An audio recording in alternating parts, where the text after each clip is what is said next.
Happy Valentine's Day, everyone! Yep, it's that time of the year again, and unlike last year where I just made a dedicated community post, this year I'm going to make a full-fledged video on archetype analysis, on an archetype that is somewhat tied to the events of today's date, and that is Fusion. Yeah, all the generic Fusion-related cards are going under my microscope and being discussed whether they are good or not as a collective. Well, this is a tech archetype despite its size, 51 cards that we are looking at today. And yeah, I hope that today you have with you your other fusion material, your other significant other, partner, special someone who you're celebrating this momentous day. If not, well, here's hoping. I'm personally giving you a thumbs up and wishing you luck, so you might one day find your special someone. I'm among you, all of you who are in that same boat. But anyway, enough rambling, let's just move on to the Fusion series of cards, which were used from dual monsters up until Reigns by a whole multitude of different characters. It's an overall general summoning mechanic. And of course, this video is being made in honor in honor to our greatest fusion overlord of Yu-Gi-Oh! Overall, that being Yuri from Arc 5, who has probably the best named Yu-Gi-Oh! Card of all time. So, with that said, let's get started with the first card that we're taking a look at today, the OG Polymerization, the OG card which enabled you to fusion summon by simply sending fusion materials from your hand or field to the graveyard and summoning the appropriate fusion monster from the extra deck, then called the Fusion deck, because Synchros, Xyz, Pendulums, and Links and all that didn't exist back when this game was conceptualized. But anyway, yeah, as you can see, pretty archaic and pretty old by today's standards, and nowadays archetypes, well, most archetypes, I should say, have their own dedicated fusion spells, so you generally tend to avoid this unless your archetype really doesn't have its own fusion enabling card. And if you still for some reason need to run the original Polymerization, you'll be running this instead. Fusion Substitute, a retrain of Polymerization and a flat-out replacement for the original Poly, which I'm going to be referring to it as that because it makes things easier on my end, as it's always treated as the original Poly, meaning you cannot run 3 of these and 3 of the originals, just like Harpy Ladies all over again. Anyway, it has the exact same effect as the original Poly, but it does not prevent you on using the fusion materials from your hand. But as an upside to make up for that, it also has an additional effect where you can banish this card from your graveyard to target a fusion monster in your graveyard to return it to the extra deck and draw 1 card.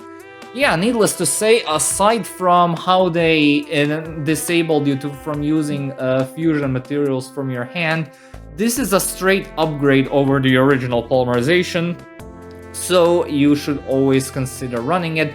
The biggest downside, however, is that it hinders the usage of one of the greatest generic fusion materials of fusion monsters of all time, which we'll be taking a look at later down the road.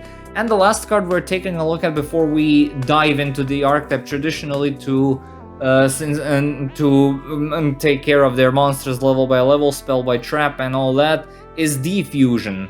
A quick play spell, which is the opposite of Polymerization. It sends the fusion monster on the field, on either field mind you, back to the extra deck, and then if all the fusion materials that were used to summon it are in the graveyard, you resummon all of them. And yeah, so you notice how I said on either field, because you can use this on your own monster in order to get two or more monsters on the board, maybe for Tribute Fodder or something, or a Link Fodder, or I don't know. Speaking in modern terms here, regarding the additional extra deck mechanics as existent, or you can use this on the opponent's monster to simply bounce the fusion monster back to the extra deck and leave them with no monster. As a kid, I thought that the effect, if used on the opponent's monster, would resummon the opponent's fusion materials as well, but yeah, it's worded in a way that they have to be in your graveyard, so yeah, the opponent does not get the fusion materials back, unlike the anime version where it's exactly like that, where each player gets their respective fusion materials back if they're in the graveyard. So yeah, nowadays, or even back then, it didn't see much competitive play due to it being a very specific counter card to a very specific kind of monster type, which did not see any play, any remotely successful competitive play due to the fusion monsters being very, very bad back in the day. So yeah, moving on, we're starting to finally get into this archetype appropriately with each monster level by level, spell by trap, you know how it goes. Now that we've basically run down the cards which the archetype is based on. Our first monster which we're taking a look at today is Monster Eye. A level 1 fiend with 250 attack and 350 defense, and you can pay 1000 life points to add 1 polymerization from your graveyard to your hand. And yeah, this does not look like much, but this used to actually be a very prominent piece in an OTK strategy, mostly involving stuff like Chicken Race and Life Equalizer, and polymerization in those scenarios was most likely used as tribute fodder. Well, not tribute fodder, but discard fodder in order to get some of the other effects off. And since Chicken Race is now banned, and yeah, in both TCG and the OCG, I think, and Life Equalizer is banned in the OCG, there's little to no need to discuss this thing ever again. Next up, we have one of the most recent monsters in this arsenal, that being Baby Madragon. This is a level 1 dragon tuner with 0 attack and 200 defense, and if this card that you control is used as synchro material, you can treat it as a non-tuner. If this card is sent to the graveyard as a synchro material, you can declare 1 type or attribute, then target 1 synchro monster you control. It becomes the declared type and an attribute until the end of this turn. Okay, so you're probably asking yourself, why the hell... What the hell is this thing doing here, since it's obviously themed around making synchros, and this archetype analysis is titled Fusion?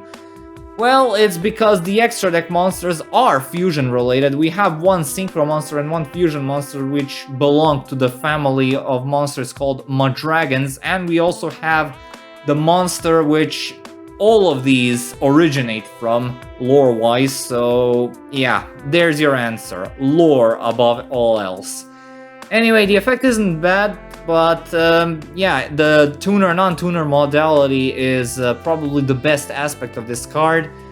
But other than that, it only serves to minorly, in a very minor way, help out with clearing some, with making some targets for a card I will mention so soon in the video when we get to the spell and trap lineup. Other than that, nothing too impressive here. Next up, we have Synchro Fusionist, our first and only level 2 monster, yet another Synchro themed card, and it's a spellcaster this time. And if this card is sent to the graveyard as a Synchro material monster, you can add a spell card from your deck to your hand with polymerization or fusion in the card name, except the fusion wave motion, because TCG strikes again with its translation issues. Anyway, yeah, so this one is a bit more direct. If you use it for a synchro material, you get to search a fusion spell from your deck. And yeah, this was kind of done during the mid-synchro era to encourage players to play both card mechanics at the same time, since the synchros were back in the day treated as the extra deck type of, if you're not playing this extra deck type, you're not winning any games anytime soon. So this one was kind of made to mitigate that fact and make you make dedicated fusion lovers actually get some support with it. So yeah, if you have a synchro and fusion mishmash type of deck, it wouldn't hurt to try and experiment with it to see how it could possibly work. But the fact of the matter is we have much better fusion enablers in the form of Ofris Scorpio from the Predaplant archetype on Darling Cobra.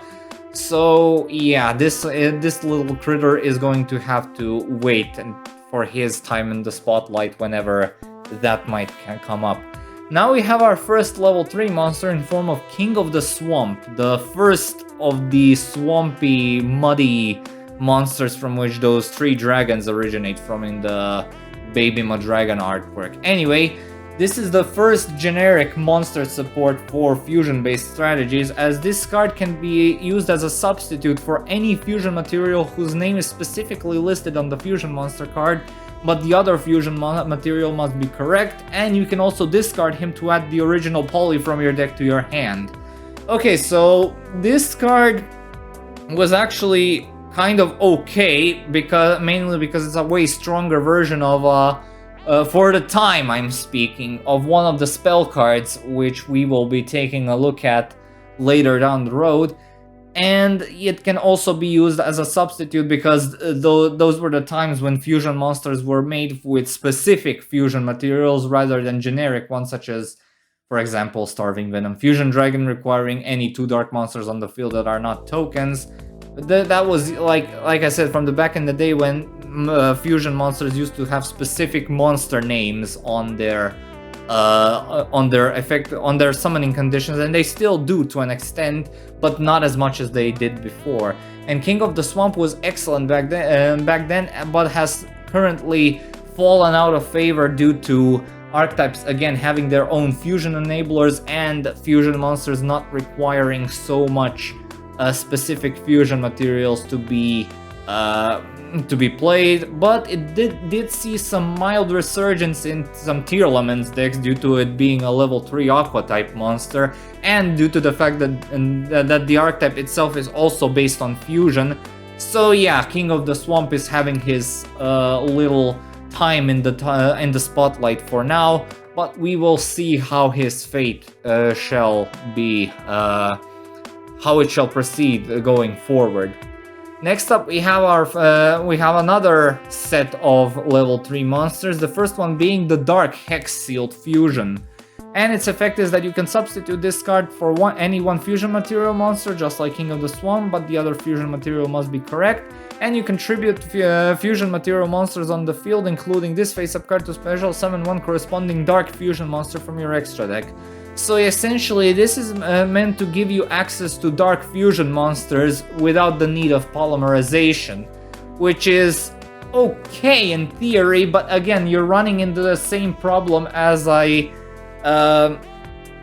mentioned with the retrain of polymerization, the fusion substitute, that you need to control all those monsters. And again, this was back in the day when, yeah, it is more usable nowadays with fusion materials being a lot more broad and wide in terms of what you can use. But back in the day, this was a chore to pull off because, again, this was very difficult to set up. It is better nowadays, but again, it's fallen out of favor due to much better archetypal options we have nowadays. And our next 2 monsters I will skim over very quickly as well, because it's the Earth Hex Sealed Fusion and the Light Hex Sealed Fusion, which have the exact same effects, only for Earth and Light monsters respectively. Needless to say, you just don't run any of these nowadays. Next up, we have Mystical Sheep number 1, also being known as, it has the exact same effect as King of the Swamp, except without the discard for a poly part of the effect. The second effect is missing, making him a strictly worse version of King of the Swamp. But it is worth noting that Mystical Sheep 2, which is not a part of this archetype due to him being a vanilla monster, is used for one of the worst fusion monsters in the entire game, that being Fusionist. So yeah, very interesting story. Then we have Versago the Destroyer, which has 50 less attack than Mystical Sheep number 1, which is just makes my Evil Swarm senses tingle with anticipation.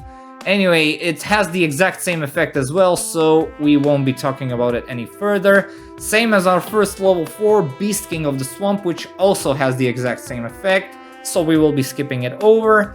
And Goddess with the Third Eye, which also has the very same effect, so we will be skipping it over promptly. So yeah, and we have our last main deck level 4 monster, that being Keeper of Dragon Magic. It's a dragon with 1800 attack and 1300 defense, and if this card is normal or special summoned, you can discard one card to add a poly normal spell or fusion normal spell from your deck to your hand, and you can reveal one fusion monster in your extra deck, special summon one of the fusion materials mentioned on that monster from your graveyard in face down defense position. And you can only use each effect of the Keeper of Dragon Magic once per turn, and you cannot special summon monsters from the extra deck except fusion monsters that turn you activate this effect. So yeah, this is among the gutter trash that we have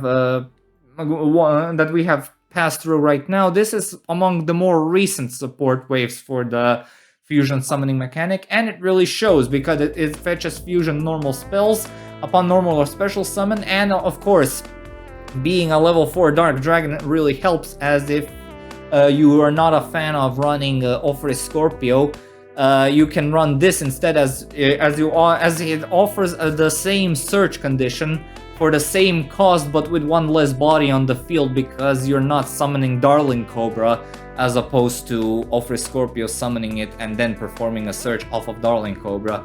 Again, and it can also fetch a fusion material from the graveyard in face down defense position, which is a bit of an eyesore from my perspective, because yeah, flip based fusion archetypes or flip effects in general, summoning in face down defense position is a bit outdated, as we've established so far and overall on the channel by talking about all the other different archetypes. But still, if you have room or if you have a deck competent enough to support running this guy and that's heavy on the fusions, you sure as hell can't go wrong with a copy or two of this guy. So yeah, it's a good card to consider. Alright, now moving on to the 3 extra deck monsters, the only 3 extra deck monsters. First up, we have Madragon of the Swamp, a level 4 monster with 1900 attack and 1600 defense. Requires 2 monsters with the same attribute but different types as material. And your opponent cannot target this card or monsters on the field with the same attribute as this card. With card effects, and once per turn on a quick effect you can declare an attribute. This card becomes that attribute until the end of the turn. Okay, so what this thing is supposed to be, you're either summoning this with instant fusion for a free body on the field to use for extending, or you're using it as a target for a card we will mention soon in this video to wipe the opponent's field, because the summoning condition is basically the best thing about this card, as it can basically remove archetypal bodies from the opponent's field and turn them into a free monster for you, ridding you of many problems. So yeah, this is a fantastic card to run if you're running an engine based on the card I will mention soon.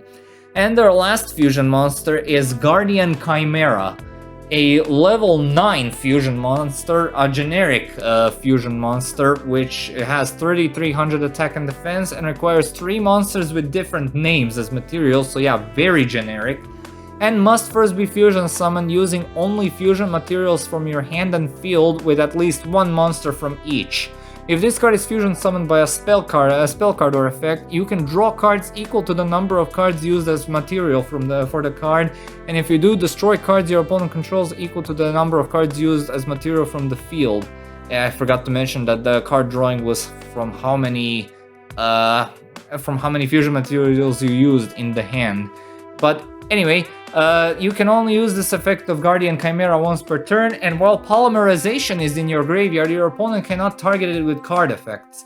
Okay, so obviously the biggest downside for this card is that you have to run the original Polymerization in order to make this card untargetable by card effects, but thankfully this is easily circumvented by you can maybe summon this thing with some other fusion spells and then use Foolish Burial Goods in order to send Poly into the graveyard, And of course, you can also use the Fusion Substitute to have that additional insurance if somebody manages to get rid of your Guardian Chimera, to banish Fusion Substitute from the graveyard, to return it back to the extra that can get a plus from the deck. And yeah, the generic summoning condition is also very tempting when playing a deck based around this card. Decks based around this card are very easy to make, and that's why it's one of the best boss monsters in the game, best generic boss monsters in the game, period. And yeah, absolutely run one or two of these if you're running a generic fusion based deck. And our last monster is a synchro monster, Muddy Madragon, which is completely generic, requires one tuner, one or more non-tuner monsters, has 500 attack and 2200 defense, and this card can be used as a substitute for any one fusion material whose name is specifically listed on the fusion monster card, but the other fusion materials must be correct, just like King of the Swamp. And during your main phase, if you control this synchro summon card, you can fusion summon one fusion monster from your extra deck using monsters you control as fusion material, including this card. You can only use this effect of Muddy Madragon once per turn. Okay, so I find it funny how this thing is essentially a formula synchron for fusion summoning. Yeah, it's a synchro monster that enables quick effect fusion summoning, just like Formula Synchron and other synchro tuners do it for synchro summoning. But again, yeah. This can provide some quick effect interruption, and you can also I was about to say that you can turn Guardian Chimera's effect into a quick effect, but then I remembered that that is only the case if Guardian Chimera gets summoned by a spell effect exclusively, so I'm afraid that is not the case. But anyway, if you run the tuner dragons, then you can't go wrong with a copy of this thing. And of course, throw in a Muddy Madragon of the Swamp to get better results that way as well. And that was it for the monsters. Now we move on to the spell and trap lineup. We're starting off with one of the two field spells that the archetype has, Fusion Gate. During the main phase, the turn player can fusion summon one fusion monster from their extra deck by banishing fusion materials mentioned on it from their hand or field. Okay, so it's a continuous polymerization effect for both players, just like the old field spells of back in the day. And in return, the drawback, however, is that the fusion materials get banished instead of being sent to the graveyard, which again is not too much of a hindrance, as this used to be an OTK enabler, just like Monster Eye in a Blaze Phoenix of FTK this time around, as Blaze Phoenix really loved banishing its fusion materials in order to facilitate interaction, in order to burn the opponent to death. So yeah, nowadays I guess you can still try to replicate the Blaze Phoenix FTK with the options we have today, but it's not going to be nearly as good as it once was due to the game being way faster than it was before. So yeah, proceed with caution into this gate. And our last field spell of the archetype is Fusion Recycling Plant. Once per turn, you can discard a card to add a poly from your deck to your deck or graveyard to your hand, and once per turn during the end phase, you can target a monster in your graveyard that was used as fusion material for the fusion summon this turn and add it to your hand. I like how the Monster Eyes are searching for a fusion spell or polymerization in the graveyard. But yeah, it's a good card, and a really good card, but the main drawback is that it only works again on the regular polymerization, which is something that archetypes tend to usually ignore. But again, if you're running it, then you can't go wrong with a few copies of this, since terraforming is also a thing. And yeah, this is a keeper. Run one or two of these if you're playing a poly-based fusion deck. Our next spell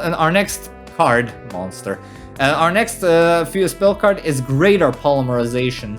Fusion summon one fusion monster from your extra deck using 3 or more monsters from your hand or field as fusion material, and if you do, it gains these effects. This card cannot be destroyed by card effects, and if this card attacks a defense position monster, inflict piercing damage.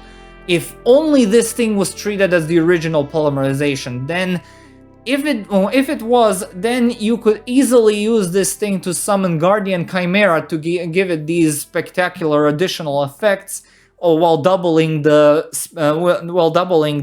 polymerization graveyard requirement for the non-targeting effect.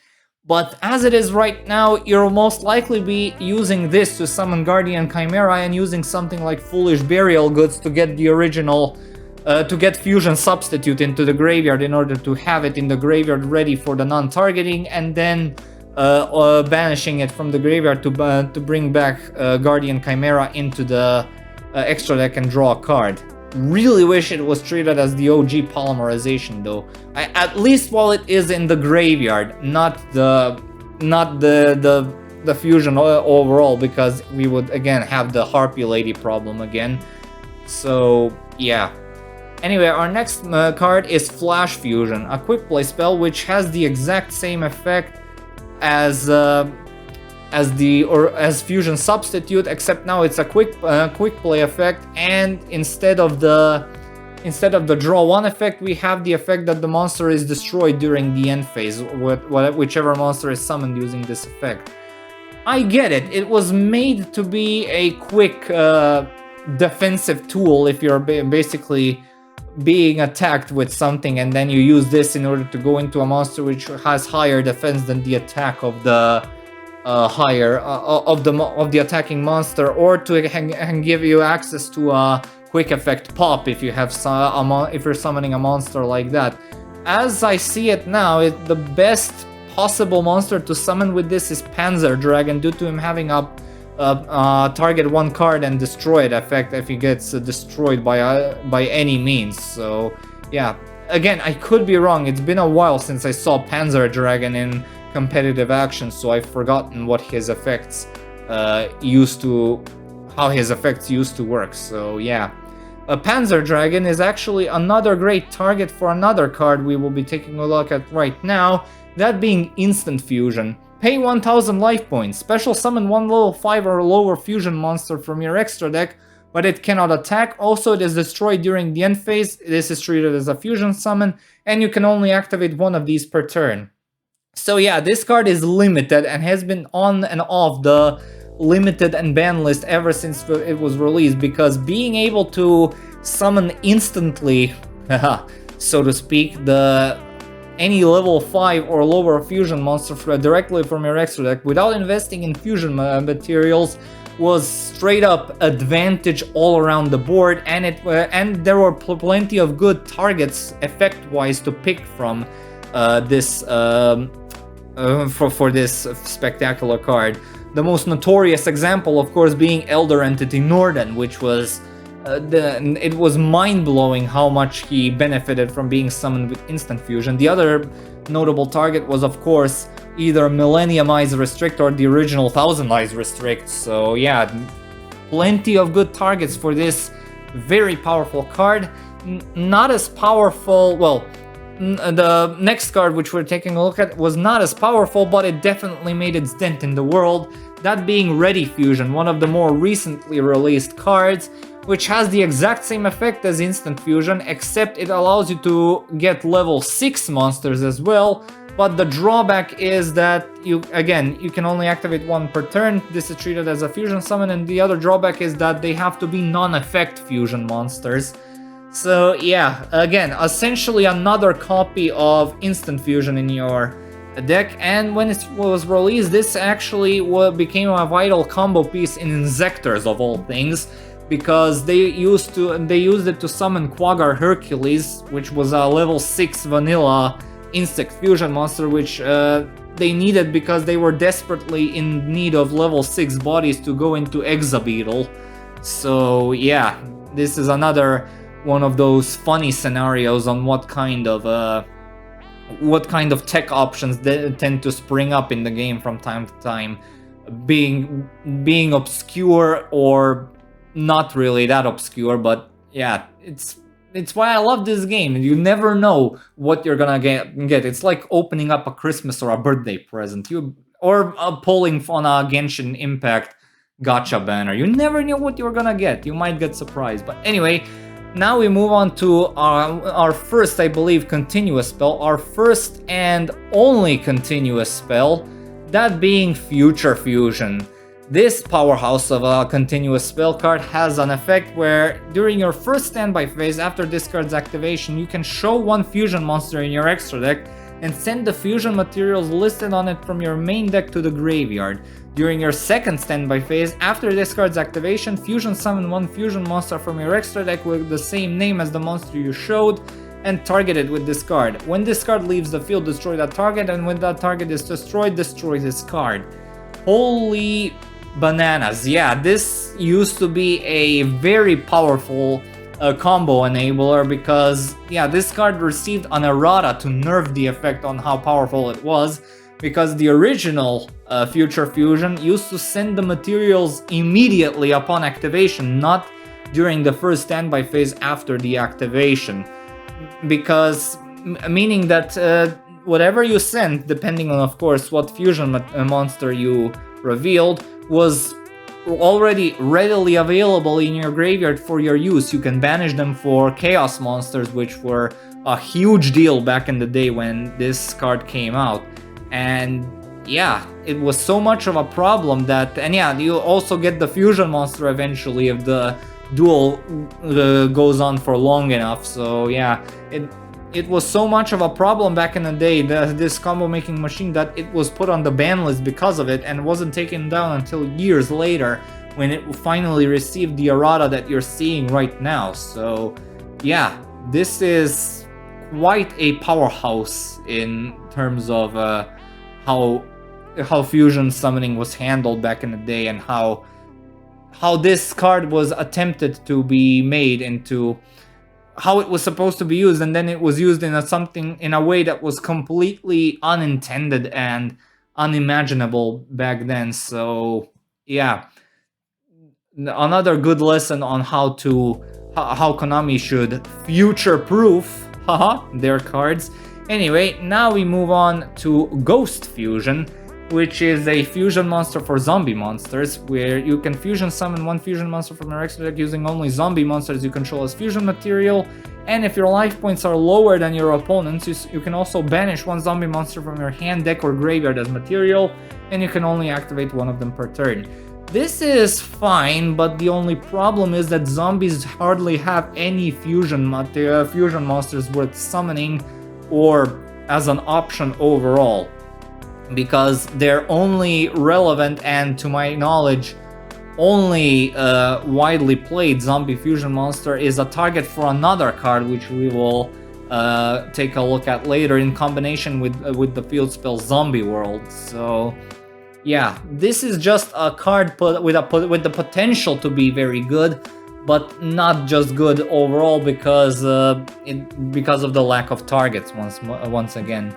Next up we have Magicalized Fusion, which allows you to fusion summon a spellcaster fusion monster from your extra deck by banishing fusion materials listed on it from your field or graveyard, and you can only activate one of them per turn. Again, same deal as Ghost Fusion, but here we have much more of a wider pool of very good monsters which this thing can summon, the most notable one being, of course, Red Eyes Dark Dragoon and Quintet Magicians. So yeah, two great targets, possibly more to come in the future. So yeah, good card. Next up we have Dowsing Fusion. Fusion summon one fusion monster from your extra deck by banishing fusion materials listed on it from your graveyard. Only pendulum monsters can be used as fusion material for this card's effect, and you can only activate one Dowsing Fusion per turn. Okay, so I am very confused by this card because only pendulums can be used as fusion material here, as we've seen, but it requires you to banish from your graveyard? I am at such a loss for words, because that would be the same as saying that super heavy samurais get a fusion monster along with a fusion spell. Yeah, that's kind of a fair comparison. But anyway, a much better fusion card for pendulum monsters is Pendulum Fusion. It allows you to fusion summon a fusion monster from your extra deck by using monsters you control as fusion materials, and if you have 2 cards in your pendulum zones, you can also use those cards in your pendulum zones as fusion material, and you can only activate 1 of them per turn. There we go. Much better than the previous card, and much more usable, and it enables you to have it enables tons of advantage in a dedicated pendulum deck. So yeah, this one's good. Next up we have Miracle Synchro Fusion, which allows you to fusion summon 1 fusion monster from your extra deck that lists a synchro monster as material by banishing fusion materials listed on it from your field or graveyard. If this card is destroyed by your opponent as card effect and sent to the graveyard, it has to be set in order to get triggered, and you get to draw 1 card. So yeah, this is a nice little card to get your to summon those fusion monsters which have synchro monsters listed as materials on them. There aren't many of them, sure, but for all those that are there, this is a nice nifty option for those players to use it. So yeah, again, and its floating effect isn't too bad either, since it can also be used in Abyss Actors, for example, as a tech choice for additional draw power, since they're also focused on popping their own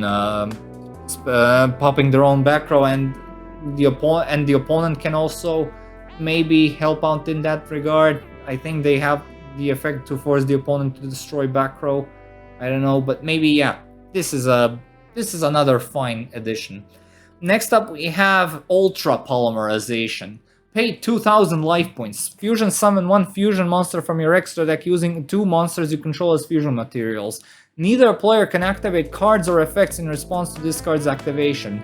You can banish this card from your graveyard, then target 1 fusion monster that was fusion summoned with this card's effect, special summon all the fusion materials used for its fusion summon from the graveyard, but change their attack and defense to 0, and also they have their effects negated.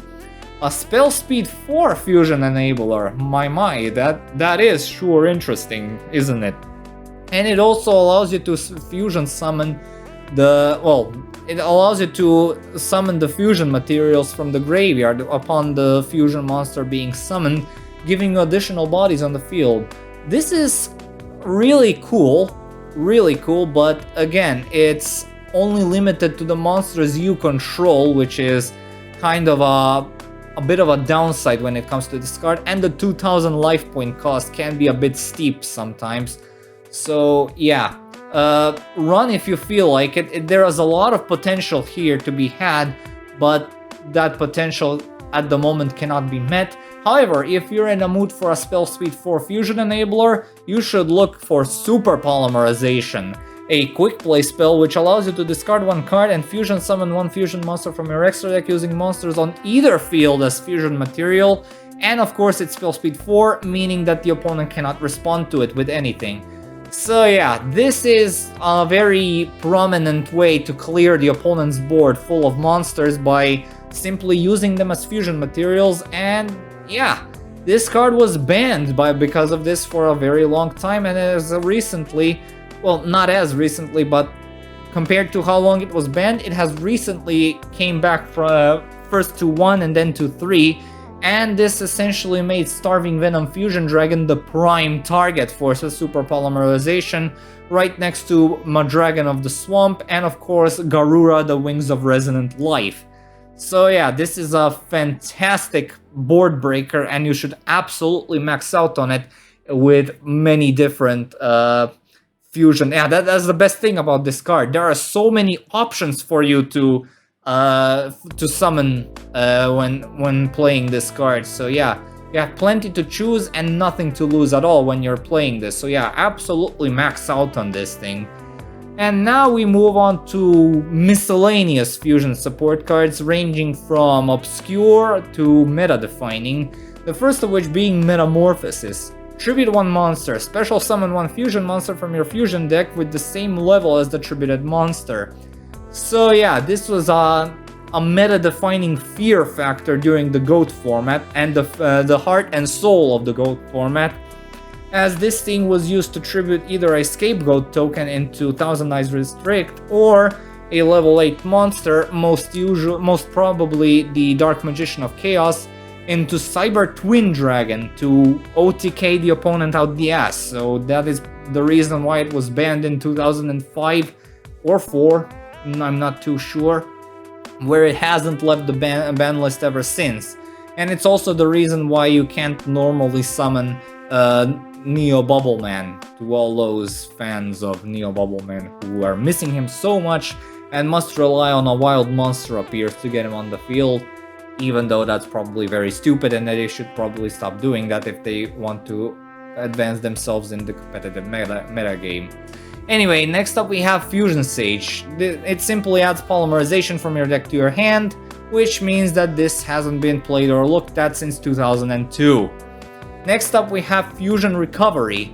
Target one polymerization in your graveyard and one monster in your graveyard that was used as fusion material as a fusion summon, add them to your hand. Neat idea, but again it requires the OG polymerization, and if you're running Fusion Substitute, you're most likely banishing it in order to go on to get the draw effect off, which is a much better payoff. So yeah, not good.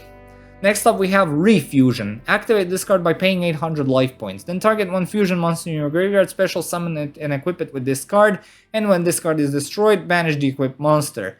It's a fusion specific premature burial with a much steeper cost, in the form of that the monster gets banished instead of being sent to the graveyard.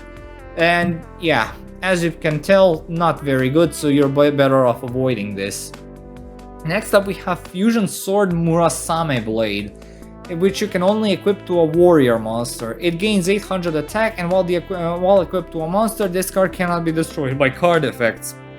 So yeah, this thing is a fusion card only in name, and that's why it's not very good, and we will be moving on.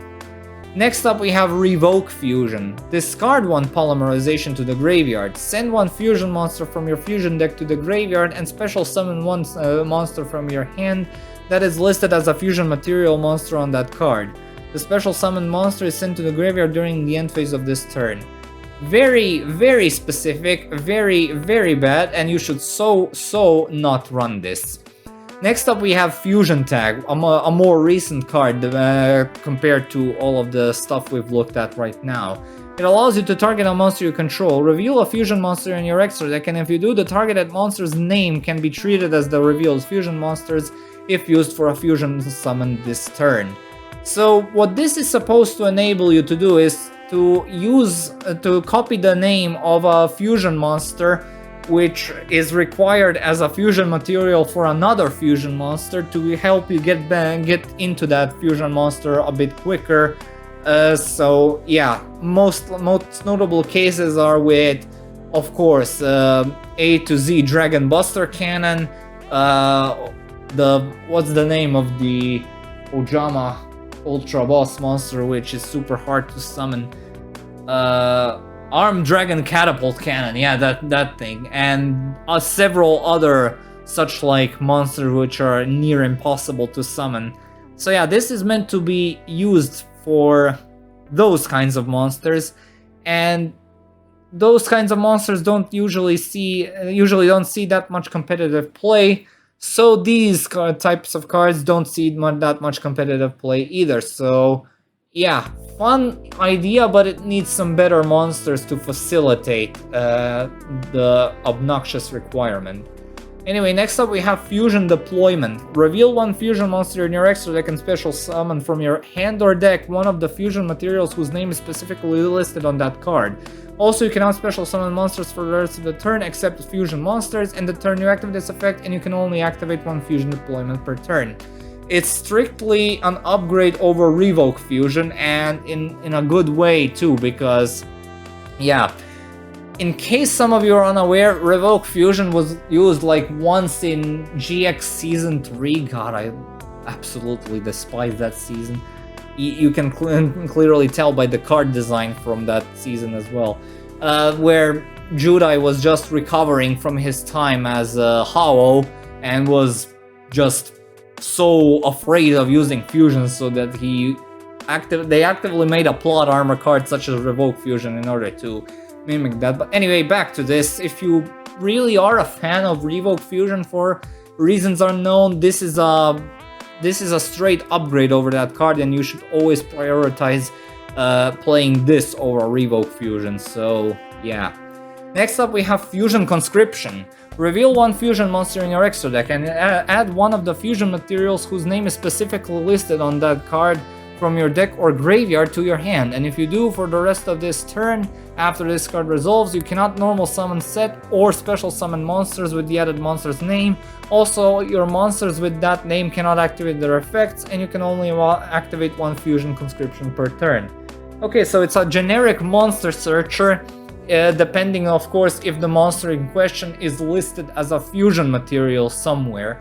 And due to because of the reason for the overabundance of restrictions after the search is because there are quite a few very decent and powerful monsters that this thing can search, and that's why we need all those restrictions. But anyway, an absolute staple in fusion-based decks, especially if you have decent targets to search. So yeah, definitely run 3 of these. Next up we have Battle Fusion, a quick play spell that says when an attack is declared involving a fusion monster you control and an opponent's monster, the monster you control gains attack equal to the attack of the opponent's monster until the end of the damage step, and you can only activate one Battle Fusion per turn. It's a quick play spell effect, it's a quick play spell based honest effect, and that's literally all it is. And again, it can be applied to any monster, and again, you need to play a fusion monster in order to resolve this effect. So yeah, and battle traps are hardly used nowadays, so you should probably avoid this thing for better or worse. Our final fusion spell is Dimension Fusion. You pay 2000 life points. Both players special summon as many of their removed from play monsters as possible.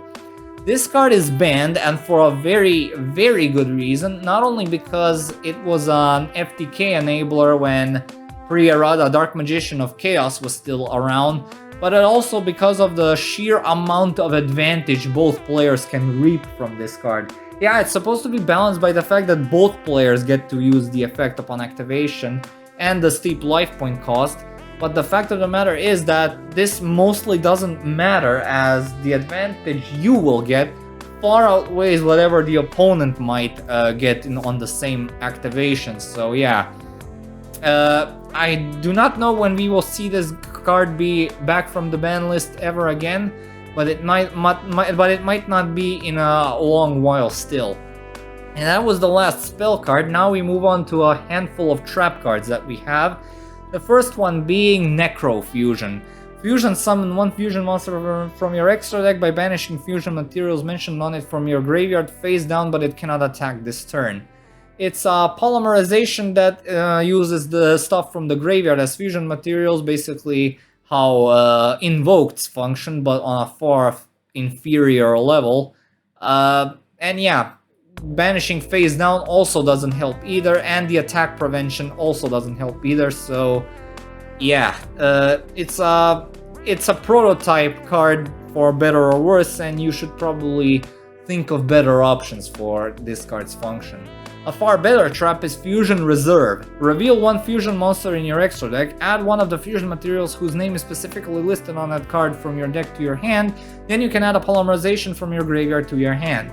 Okay, again, this is a trap version of Fusion Conscription, but it does not come with the restrictions due to it being a slower card, that being trap card. You can still use this on your own turn as well, and of course you also get a polymerization from your graveyard to your hand if you decide to run it. This is an optional effect, so don't worry, you do not have to run poly if you don't want to. So yeah, this is another good card and definitely worth 1 or 2 spots in your deck.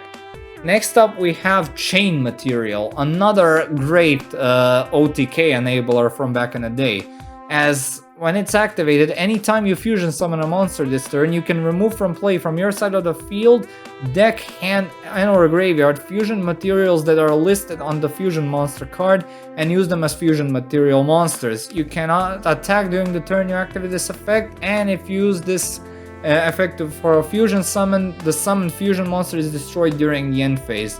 Again, being able to special summon fusion monsters from your deck by using materials from your deck is an absolutely fantastic effect to have, which is one of the many reasons why Brilliant Fusion was so overwhelmingly busted and banned to this day.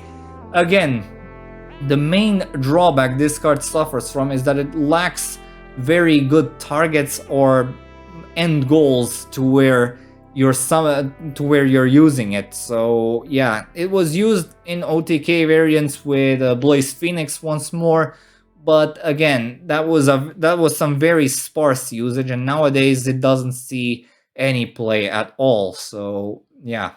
Next up, we have Anti-Fusion Device. Destroy one face-up fusion monster on the field. Very, very simple, very, very ineffective, and very, very much of a case of a card that you simply do not run due to an abundance of other better removal in the game. Next up, we have Mispolymerization. Activate only when a fusion monster is special summoned. Return all face-up fusion monsters to their respective fusion decks. Yeah, again, another specific counter to fusions, and yeah, very much not worth running because of much better options that we have access to nowadays.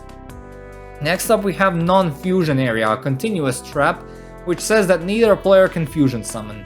Again, this is a better effect overall because it's a floodgate against fusion summons, and I don't know, it might be seeing competitive play nowadays due to the abundance of tier elements in the meta nowadays, but I don't know. I'm not very sure. It might be a nice side deck card against tier elements, if anything.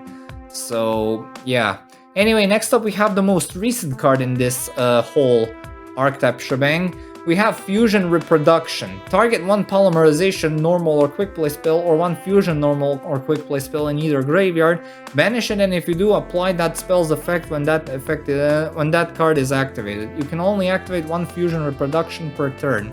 So this is essentially another copy of Instant Fusion, Ready Fusion, or any other, even Super Poly if you have the setup for it, which is actually quite hilarious and quite good. And you should actually get this, definitely, especially if it's another copy of some of the most broken and most powerful fusion enablers in the game. So yeah, very good card. Can't wait till it gets to the TCG. And the final card of this video, we have the very appropriately named Final Fusion.